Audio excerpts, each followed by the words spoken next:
what's in store. I'm News 8's Natalie Kucko, and we are here at Rochester's home of Broadway, RBTL, embarking on major restorations leading up to the building's 100th anniversary. During the course of that process, leaders stumbling upon some fascinating discoveries that you probably didn't recognize when you came to see a Broadway show here. Let's take a look inside.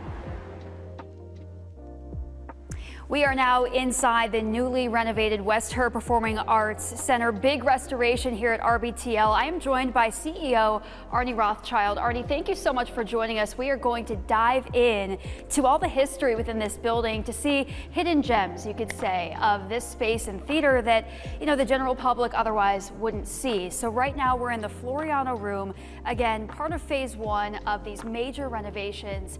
And so much has changed, but we want to start with, the Masonic history behind this building, and what better space to begin than this one? Absolutely right, Natalie. So within the complex, and we almost been thinking of this building, this complex, as a museum of Rochester history, certainly the Masonic movement in Rochester. And the Masonic movement was a huge movement here. In fact, on the day, we're told, on the day that the complex was dedicated, which was in 1930, over 20,000 people were in a parade up Main Street to get here. And these are all essentially what were designed as ritual rooms, if you will. And so the rituals, the Masonic rituals, and that was a very heavy part of what they did in celebration. And they were viewed by dignitaries. And so they built elevated seating to see what was going on. The ceremony would take place on the floor. And there's a number of these kinds of rooms that people have never seen in the complex. The largest of which they know, which is the auditorium theater portion. The second largest, called Cathedral Hall, which we're going to visit, and it's shocking. It's so beautiful, it's shocking. But this is the design, and a lot of people ask us why these elevated seats. But the elevated seats serve the purpose of dignitaries being able to watch Masonic rituals. And all the wood is still preserved, right? It is, and if you take a look at these doors and take a look at the hand carvings in all the doors, that's something that happens throughout the complex. So this was a level of artisanship that no longer exists. And all these doors, by the way, had a little peephole so that people didn't accidentally come into the rituals without permission. But throughout the complex, there's all these hand-carved, unbelievable doors. And what year do these rituals date back to? What era are we talking? Well, the beginning? Well, the beginning is 1,000 years ago, beginning in other parts of the world. In this complex, construction started in 1928.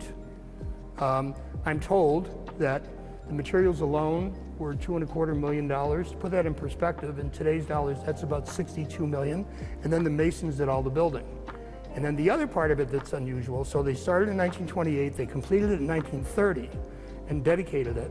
And multiple Masonic lodges were going to participate in paying the expenses. But 1930 was the Depression. And so from the beginning, this complex was under cash pressures. And now you welcome all kinds of crowds. You just opened this space for this Broadway season, 2025, and how's that been going so far? Well, first of all, the most common word that people use when they see the restorations and the changes, including that whole new back hallway, the most common word we hear is shocking, because two things happened. First of all, they couldn't imagine that we could accomplish what we've done. But the second thing is that they're seeing rooms they didn't even know it exists, like the Floriano Room.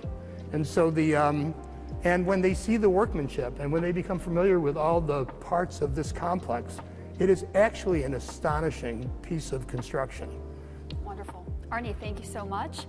All right, so we have made our way into Cathedral Hall here at RBTL, standing in front of what you could say is one of the original artifacts of this building, this lighting board dating back to the inception of this space. Arnie, tell us about it. So keep in mind, this was built in 1928, so probably 1928 to 1929, somewhere in there, they installed this lighting board. The interesting thing about what they built is the wiring and everything that they did is so perfect that this still all works.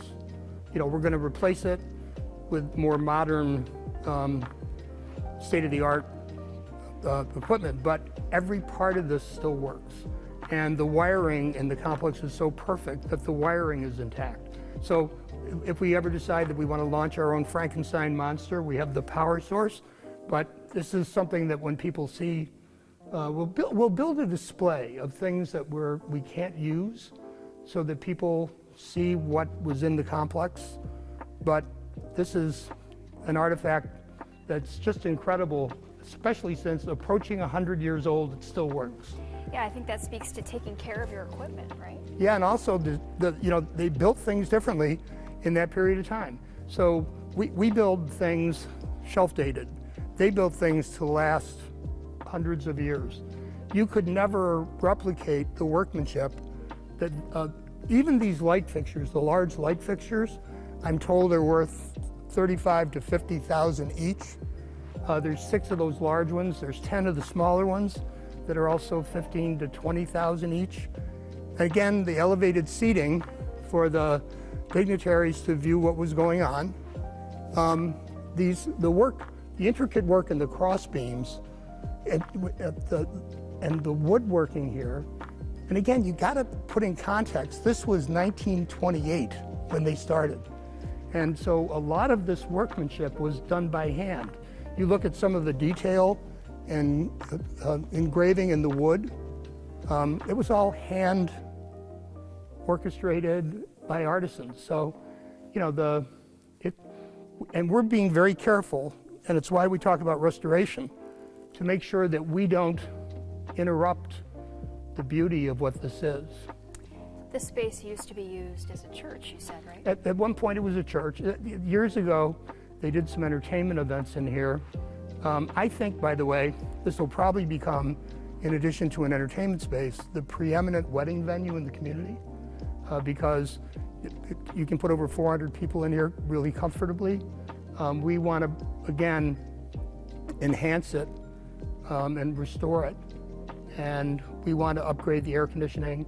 We want to build more accessible restroom capacity, which is important in today's environment. And again, when they built this, accessibility wasn't an issue.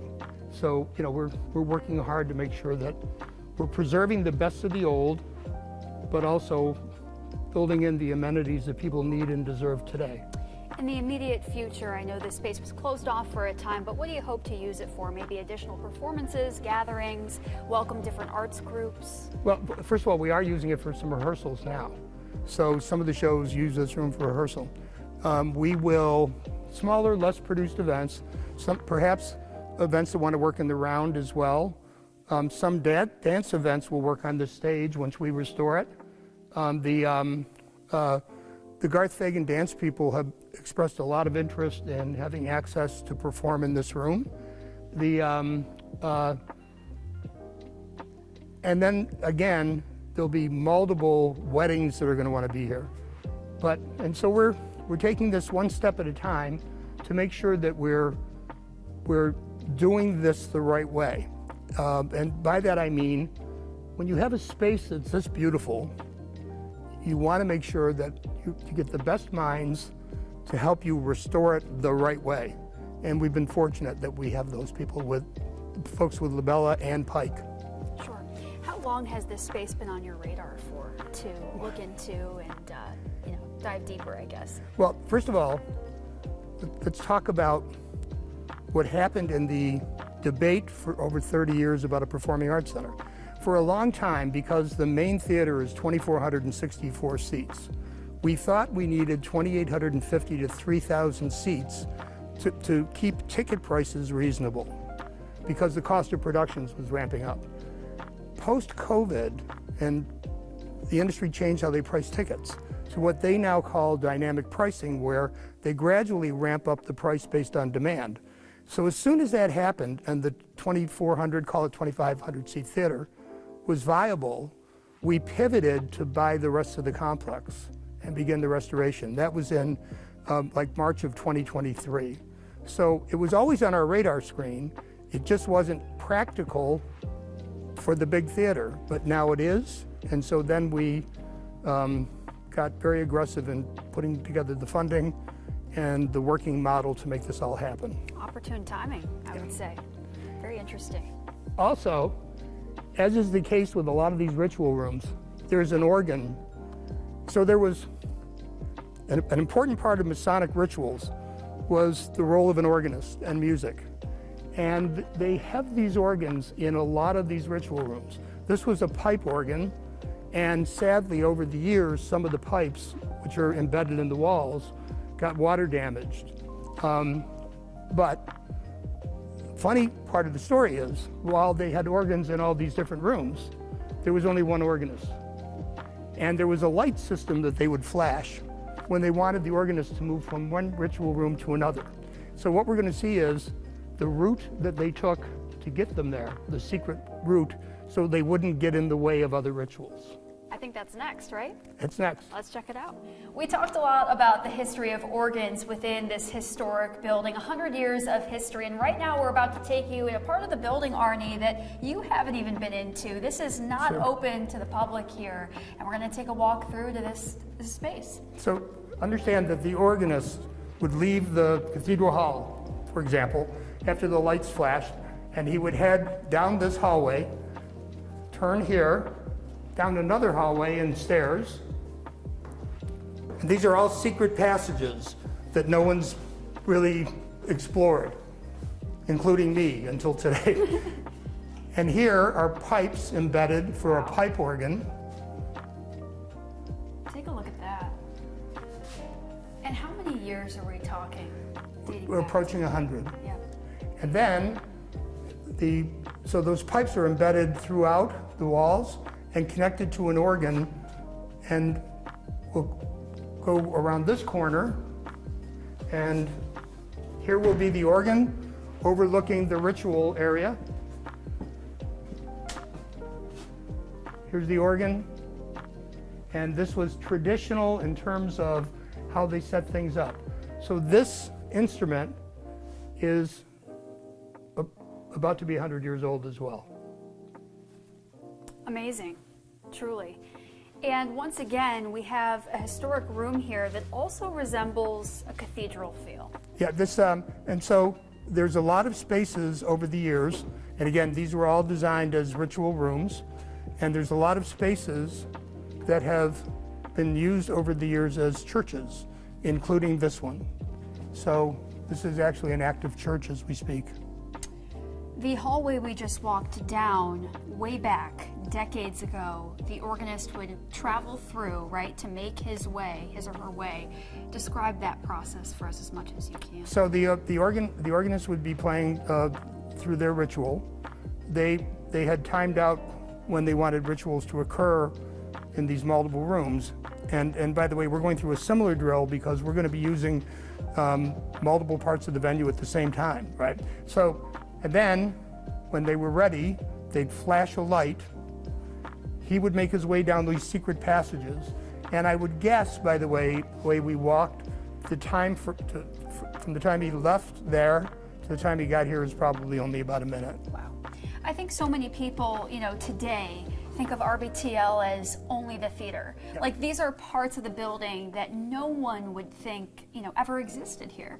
Well, and again, we understand that because, for years people thought, well, we're going to go to the auditorium theater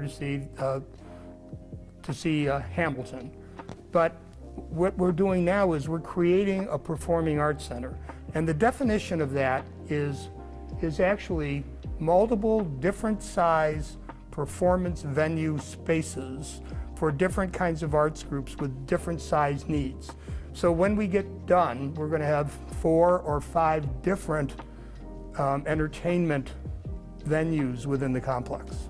Only building on the local arts community here, which in your experience you've seen just evolve incredibly. Yeah, and the thing that, the other value of a performing arts center is that there's economies of scale by bringing everybody into the same place. So you can do, joint marketing, joint ticketing, joint facility management. People don't have to scout for spaces. You can have, and we do production crews that we can move around. So this is going to be a very important element to keep the arts community healthy That's another part of our game plan. Yeah, major part of this. All right, we're going to check out the next space. Yep. All right, we've made our way upstairs to a brand new section of the auditorium theater here. We're about to walk through the all-new lounge as part of phase 1 of renovations. And Arnie, none of this was here before. Not only wasn't it here, people couldn't even, there was never even elevator access. So we built in 2 new elevators. And then we had to break through these walls because it never contemplated a crossover. And where we're standing used to be a bunch of, not only walls, but vaults, where the Masonic lodges kept their ritual items. So we had to go through walls and vaults to create this crossover. And then we built this brand new entertainment space for pre-show and a little post-show. Now there's some fascinating things in here. For example, when we built new elevators, these were the original, this is a half, the other half is on the other side, elevator doors, these brass doors. We wanted to reuse them, but elevators today have wider entrances than these could have worked for. But these are the original elevator doors, and where we're standing, this is the original floor from 1928 and 1930. The original wood. And this was a storeroom. This was just a storeroom. You know, much of these renovations have been about preserving the old while Yep. embarking on the new, and Yes. this is a textbook definition of that. Well, you know, this is a source of pride for us, Natalie, in that we really want to restore what can be restored. But we constantly find things that we didn't even know existed, which we'll talk about in a minute. But when we built this new observation area, if you will. So this is a pre-show entertainment space that lends itself to not only patrons coming here, but special events that we're going to bring in. And it overlooks the Floriano room where that we've already restored. Where we started. Right. But along the way, so we have a chief revenue officer named Linda Glosser. And one of the things that I've learned about Linda is that she can't walk by a door without opening it to find out what's in there. And so Linda came up to this restroom door to open it. And then she decided that she wanted to see if there was anything hidden here. So she went to open up this protective door for the stalls, and then found another door. And so she opened this door because she can't not open doors. Found another door. Oh my gosh. And opened it. And behind the door are pipes for a pipe organ that we didn't even know existed. Wow. And so then we went on a journey to try to find where the pipe organ was. But these are more pipes for a pipe organ, again, installed in that 1928 to 1930 period of time. So as we've discovered on this secret tour, this building has a hidden inventory of organ spaces. No Where question. we were just standing, we discovered more pipe organs, leading us to yet another organ in this facility. An organ we didn't even know existed until Linda found the pipes, and then we started looking for the organ. We came in here, flipped the power button, and this organ, also 100 years old now, or about to be, also works. So I'm going to play a note here, and you can actually hear faintly, it still works after all these years. Yep. Credit the workmanship of what they did in that era. And I think you even see the date on here of 1929. Pretty amazing. The whole complex is full of these surprises and spaces, and you know, this space is used as a church currently. So far we know of 5 locations for organs. That doesn't mean we're not going to find more, because there are some floors here. There's something on the 6th floor called the drill room, for example, that part of it's walled off still.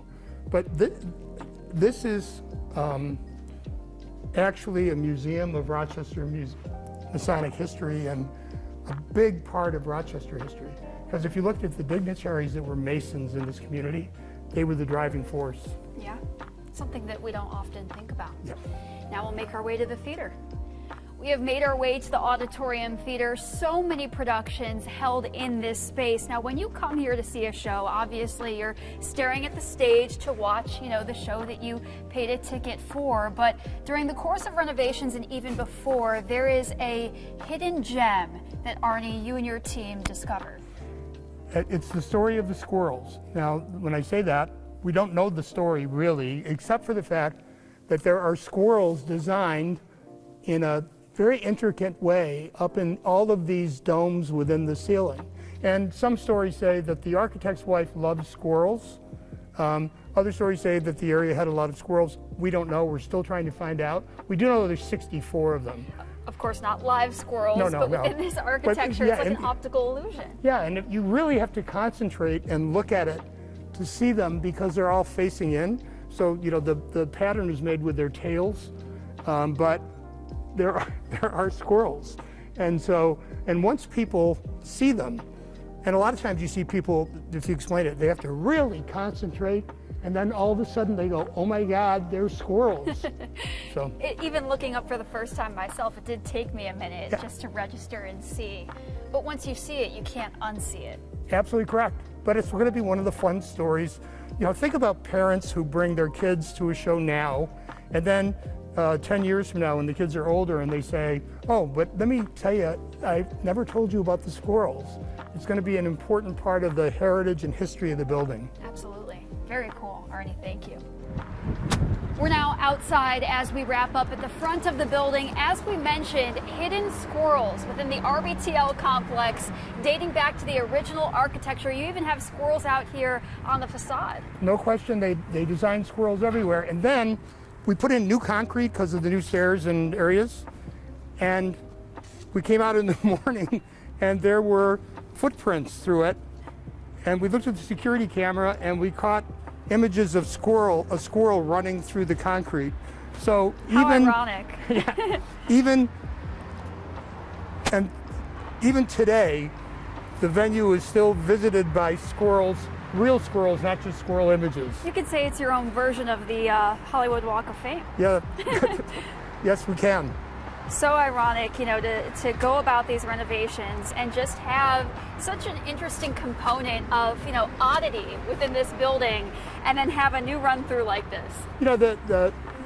We're going to down the road. We're going to do more and more writing and history and education for kids. This is going to be a venue now, once restored, that for decades moving forward is going to be a source of pride in Rochester, and we're going to make the community proud of the work we did because we're doing this entirely the right way. And Arnie, remind us quickly when you hope to have renovations completed. So the 2030 is the 100th anniversary of the dedication of the building, so we want everything done prior to the 2030 celebration. Wonderful. Arnie, thank you so much for joining us. We really appreciate it. We appreciate you. Thank you. And showing us parts of the building that, honestly, we never even knew existed. So for What's in Store, I'm Natalie Kucko. Thank you for joining us. We'll see you again next time.